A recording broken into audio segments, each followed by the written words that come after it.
et j'avais ces expériences de Kundalini. Et c'était comme si on me branchait dans une prise de courant. Et je pouvais sentir chaque cellule de mon corps. Nous avons utilisé toute notre vie pour obtenir ce que nous voulons, pour que quelque chose de plus grand se produise. Absolument. C'est un tel paradoxe. Et au moment où vous intervenez, ça honore le libre arbitre. Alors la personne New Age qui dit « Je vais juste attendre que ma Maserati vienne à moi », ce n'est pas comme ça que ça marche. Une fois que vous passez à un nouvel état d'être et que vous créez la richesse, en d'autres termes, seul l'or crée l'or. Le plomb ne crée pas l'or, et notre travail est de prendre ces émotions de base de colère, de rancœur, de peur et d'anxiété, ces émotions de base et de les transformer en or. Parce que de l'autre côté de notre douleur se trouve la liberté. De l'autre côté de notre manque se trouve la richesse de l'abondance. De l'autre côté de notre peur, il y a le courage. C'est la même énergie. Elle est juste piégée dans le corps. Et quand nous transformons cette énergie en quelque chose d'autre, nous avons alors de l'énergie disponible pour commencer à concevoir un destin avec. Alors, lorsqu'une personne qui se déplace dans cet état élégant d'être où ils sont grands, enrichis et qu'ils aiment la vie, alors ils ne peuvent pas revenir à leurs anciens eux, parce que c'est leur nouvel état d'être. Donc si vous pratiquez cela tous les jours, tôt ou tard, cela va commencer à vous devenir familier. Ainsi, si vous créez de la richesse et que vous êtes dans un état d'abondance, vous feriez mieux de ne pas avoir de pensée de manque, car une personne riche ne ferait jamais ça. Vous ne pouvez pas démontrer que vous ne faites pas de choix, parce que vous croyez qu'il n'y a pas assez de manque de temps, d'énergie, d'argent. Une personne riche ne trouverait jamais. Vous ne pouvez pas vous sentir indigne et en manque si vous voulez être une personne riche. Donc, par la logique et la raison, vous devez laisser tomber tout ça et entrer dans cet état d'esprit. Une fois que vous êtes dans cet état, vous ne pouvez pas vous asseoir sur le canapé et attendre le coup de téléphone. Une fois que vous êtes dans cet état d'esprit, vous devez commencer à faire des choix dans l'inconnu. De cet état d'être, vous devez faire confiance à l'inconnu. Au moment où vous ne faites pas de choix, vous venez de douter de votre création. Vous retournez au connu. Quand les personnes sont dans cet état d'esprit, le miracle se produit quand vous vous dites « Ok, je vais le faire ». Mais vous n'allez pas le faire en tant que votre vous émotionnel limité. Vous allez y aller en tant que votre vous sans limite. Et vous commencez à faire ces choix et vous vous lancez dans l'inconnu. C'est là que le miracle se produit. Et vous vous dites « Oh mon Dieu, je suis si heureux d'avoir fait ces choix ». Mais alors se réveiller le matin et préparer votre cerveau et votre corps à faire ce changement est la clé. Il y a 2 moments où la porte du subconscient s'ouvre. Quand on se réveille le matin et quand on va se coucher le soir. Pourquoi dans ce lieu de croisement ? Parce que votre cerveau passe des ondes cérébrales delta profondes aux ondes cérébrales θ, aux ondes cérébrales alpha aux ondes cérébrales bêta. Pourquoi ? Et quand vous allez vous coucher le soir, il passe de bêta à alpha à θ à delta. Et si vous n'arrivez pas à y aller, vous êtes bloqué en bêta élevé. C'est parce que vous conduisez la voiture de sport en première vitesse ? Non. Donc les gens font tout ce qu'ils peuvent pour descendre là. Donc la chimie du cerveau fonctionne en accord avec ça. Ainsi, lorsque vous vous réveillez le matin et que les récepteurs à l'arrière de votre œil captent la lumière, au moment où cela se produit, votre nerf optique envoie un signal à la glande pinéale. Et la glande pinéale commence à produire de la sérotonine.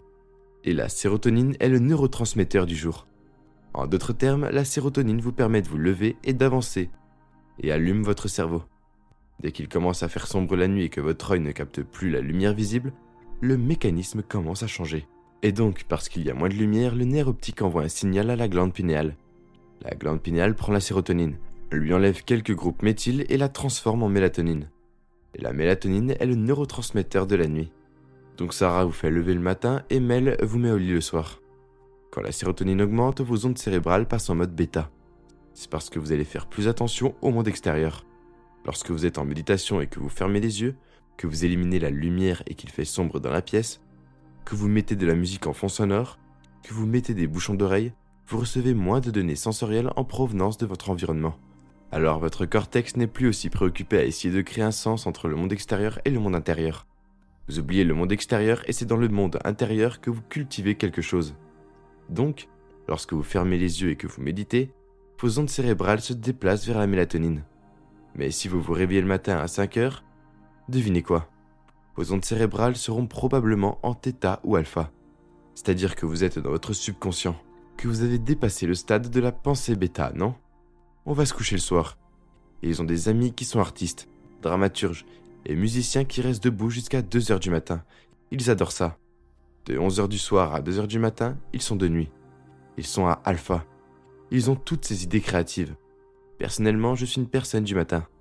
Je me réveille, je suis debout à 4h30 ou 5h du matin. C'est mon temps pour créer. Je mets de côté une certaine quantité de temps. C'est mon temps, parce que le reste de la journée, je suis en train de servir. Donc j'aime me préparer le matin. En faisant ça, on commence à modifier les ondes cérébrales. Si vous passez de bêta à alpha, il y aura un moment étonnant. Si vous faites ça bien, vous allez glisser vers θ. θ, c'est quand votre corps est endormi, mais que votre esprit est réveillé. Alors pensez à ça. Si votre corps est endormi et que vous l'avez conditionné à être l'esprit à travers des addictions ou des habitudes, au moment où le corps est endormi, ce n'est plus l'esprit. Donc il n'y a plus de résistance. Et c'est là que le changement instantané a lieu. Si vous allez trop loin, vous glissez vers delta. Et c'est ce qu'on appelle le sommeil profond et le sommeil réparateur. Et les gens me disent « Eh bien, je ne peux vraiment pas méditer. » Et je réponds « Vraiment ? Vous méditez où ?» Et ils répondent « Au lit. » Ouais, bien sûr du lit parce que sinon vous allez aller directement à delta. Donc, ce que nous avons remarqué dans nos recherches pour terminer cette autre idée, c'est qu'il y a un moment où vous êtes dans ce niveau cohérent d'alpha. Tout d'un coup, vous glissez dans θ. Et tout d'un coup, quand θ s'active, vous commencez à voir ce changement étonnant se produire. Et le corps devient si détendu et les centres d'énergie, le centre nerveux sympathique s'active. Mais au lieu de s'activer comme si vous étiez poursuivi par un tigre, ou de s'activer comme si vous aviez un orgasme ou que vous éjaculiez, ou de s'activer pour une raison quelconque, il s'active en équilibre avec le système nerveux parasympathique. Donc, le système nerveux parasympathique calme le corps. Mais maintenant, le système nerveux sympathique s'active. Et voilà l'énergie qui arrive et splatch. Elle voyage à travers le système nerveux central et elle atteint le tronc cérébral. Active ce qu'on appelle une porte thalamique, le système d'activation réticulaire. Toute cette énergie atteint maintenant la gare, la station d'accueil où passent tous les neurones. Et boum, elle atteint le néocortex. Et maintenant vous produisez des ondes cérébrales gamma. Et les ondes cérébrales gamma sont des ondes cérébrales super conscientes. En d'autres termes, le monde intérieur est le monde réel. L'expérience est si profonde énergiquement que vous n'oubliez jamais ce moment. C'est là que vous réécrivez le programme. Cette dame que nous avons montrée en train de prendre de l'ecstasy et de méditer dans un état d'ecstasy pendant leur méditation, elle était dans un gamma élevé. Je la regardais partir. On la regardait partir vers alpha. θ. On s'est regardé, Jeffrey et moi, et on s'est dit « Oh non !» Et tout d'un coup, boum, vint un gamma. Donc au moment où ça arrive, c'est de l'énergie.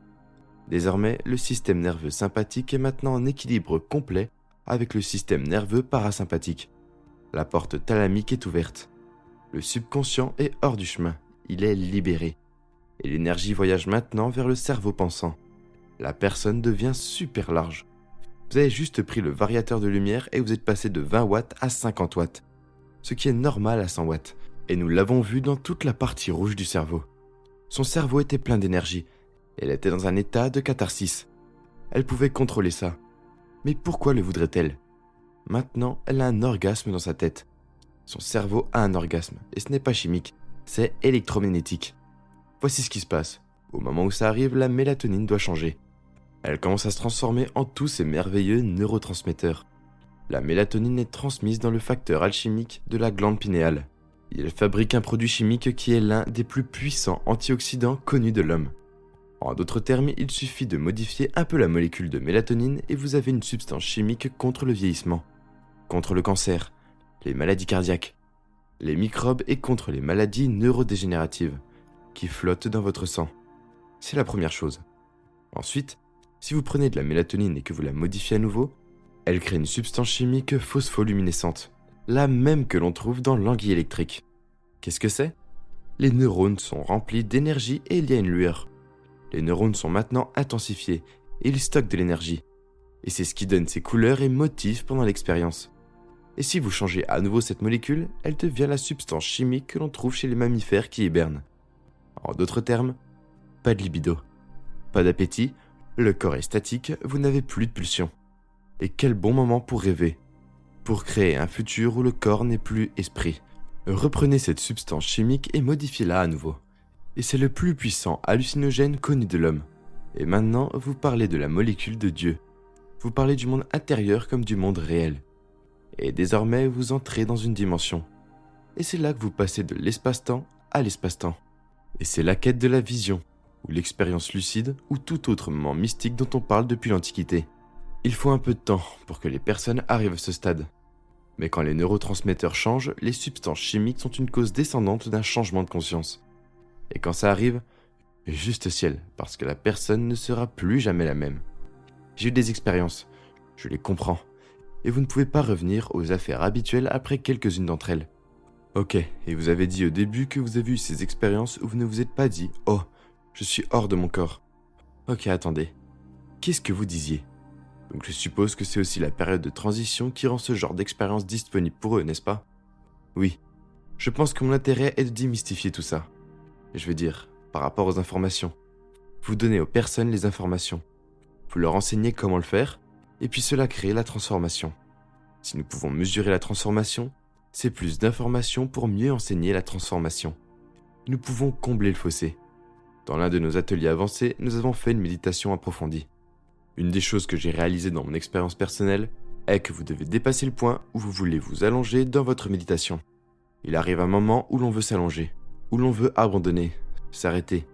Si vous dépassez un peu ce point et que vous restez debout, assis un peu plus longtemps, puis vous vous allongez et vous pouvez le faire tôt le matin parce que les neurotransmetteurs sont juste parfaits, ils ne sont pas tout à fait de la mélatonine. Ils ne sont pas tout à fait de la sérotonine. Ils sont entre les deux. Et si vous pouvez vous lever et faire votre méditation assez tôt, et vous asseoir pendant une période prolongée, puis vous allonger, le spectacle de lumière va commencer. Oui. Et il y a quelques années, j'ai commencé à avoir ces expériences mystiques et elles étaient si inhabituelles que j'ai dû me replonger dans mes livres de physique quantique et commencer à chercher ce qui se passait exactement. Mais je prenais aucune drogue. Mon cerveau était la pharmacie dans un certain sens. Puis, j'avais ces expériences de Kundalini. Et c'était comme si on me branchait dans une prise de courant. Comme si quelqu'un me branchait dans une prise électrique et je pouvais sentir chaque cellule de mon corps s'allumer d'un seul coup.